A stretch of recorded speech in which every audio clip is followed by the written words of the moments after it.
Hay un momento en la vida, un momento marcado por el destino en el que no puedes dilatar más la fatalidad.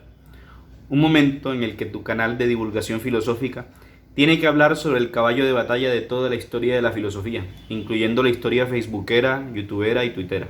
Llegó la hora, no lo puedo postergar más. Aunque sea muy superficialmente y desde uno de sus muchos aspectos, hoy vamos a hablar de Dios.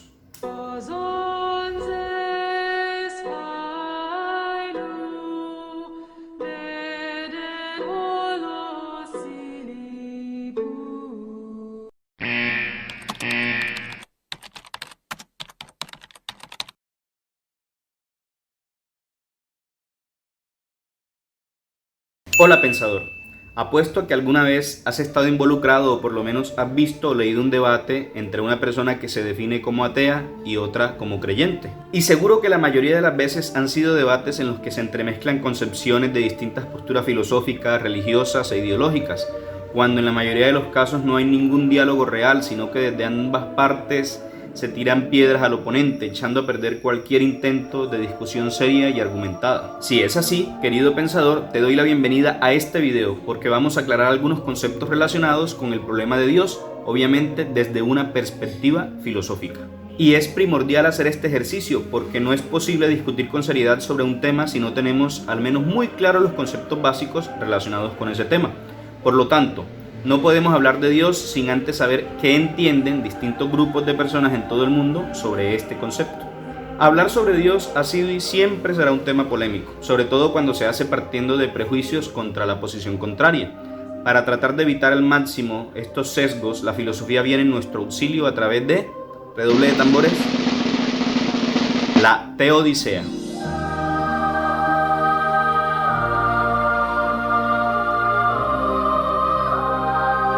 La Teodicea, cuyo término fue acuñado por Gottfried Leibniz y que es también conocida como teología natural, es una parte de la metafísica filosófica que estudia el problema filosófico de Dios por medio de la sola razón natural. Aquí debo aclarar que Teodicea no es lo mismo que filosofía de la religión, de eso hablaremos en otra ocasión. Las principales cuestiones que busca responder la Teodicea son: ¿existe o no existe Dios?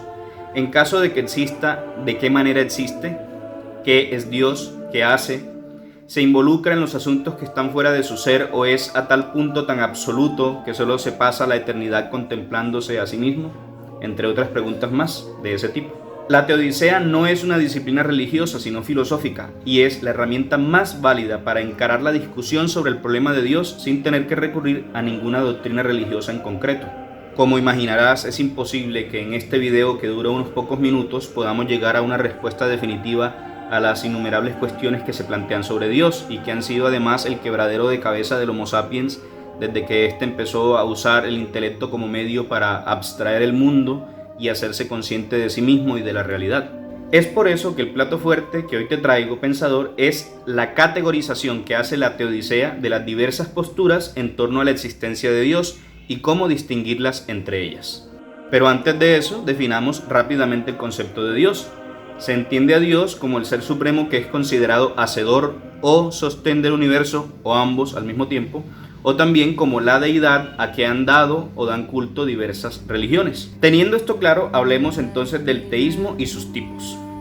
El teísmo se entiende generalmente como la postura filosófica que afirma la existencia de por lo menos un ser creador, que está comprometido con el mantenimiento y organización y gobierno del universo. Podemos hacer muchas matizaciones y correcciones a esta definición. De hecho, existen 4 posturas principales sobre el papel que juega el concepto de Dios en el mundo. Primera postura, el deísmo.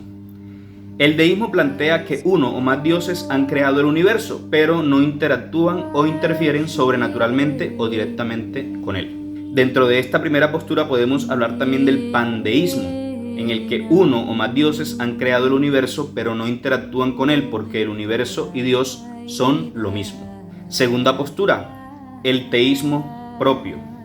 Según este, los dioses procuran, crean y sostienen el universo, pero lo trascienden, es decir, están más allá de él y de sus límites. Dentro del teísmo propio podemos distinguir varias posiciones. El monoteísmo, que propone que solo existe un Dios. El enoteísmo o monolatría, que afirma la existencia de varios dioses, pero se adora exclusivamente a uno de ellos. El catenoteísmo, que propone la existencia de varios dioses, pero que solo se adora a uno a la vez. Y el politeísmo, que plantea la existencia de varios dioses.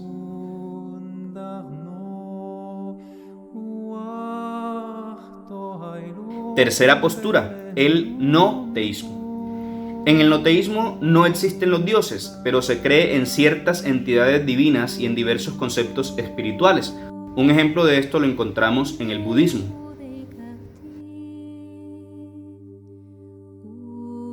Cuarta postura, panteísmo, que afirma que el universo y Dios son uno solo y que todo lo que existe es Dios, y Dios es todo lo que existe.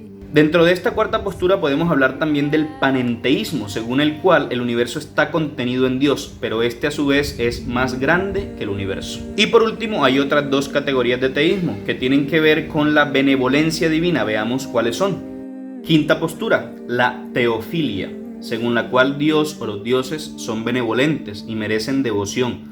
Los teófilos, en resumen, son aquellos que creen en un Dios bueno, los teístas que creen en un Dios bueno y justo y por eso lo aman y le profesan devoción. Generalmente es la teofilia a la cual se oponen la mayoría de las posturas ateístas. Y sexta postura, el malteísmo. Según este, la evidencia contradice la noción de que los dioses sean benevolentes, bondadosos, justos, así que no son merecedores de devoción. El malteísmo es la creencia de que Dios es un ser cruel, arrogante, abusivo y mentiroso, que no merece ser venerado. Por eso el problema del mal en el mundo no le demuestra a un malteísta que Dios no existe, sino más bien que no es veraz ni bueno. Es curioso que muchos de quienes se hacen llamar representantes del ateísmo en la práctica realmente son malteístas, porque detestan a Dios al considerarlo repulsivo y al sentir desprecio hacia todo aquello que les evoque su concepto. Y con esa toma de posición lo que están haciendo es afirmar la existencia de Dios, porque para ellos es un ser malo, pero solo puede señalarse como malo o bueno algo que previamente existe. Lo que no existe, no existe, y asunto terminado. Esta enmarañada categorización la podemos trasladar también al ateísmo, y es por eso que ahora te voy a invitar a que te suscribas a este canal y des clic en la campanita para que no te pierdas el próximo video en el que juntos conoceremos los tipos de ateísmo. Son diversos y algunos de ellos muy interesantes de analizar. También sería estupendo que le des me gusta a este video y que escribas en la caja de comentarios qué opinas sobre estas posturas teístas, o si tal vez te identificas con alguna de ellas. Y si eres crítico de todas o de algunas, entonces definitivamente no te puedes perder la segunda parte en el próximo video sobre ateísmo. Igualmente sería de mucha ayuda que compartas este video con tus amigos y aquellos a quienes les puede interesar este tema. Te agradezco muchísimo por acompañarme hasta aquí y recuerda que en este canal hacemos todo lo posible porque se te suba la fiebre por el conocimiento. Hasta la próxima. Questa è la mia via, io ora so, tu sarai, non lasciarmi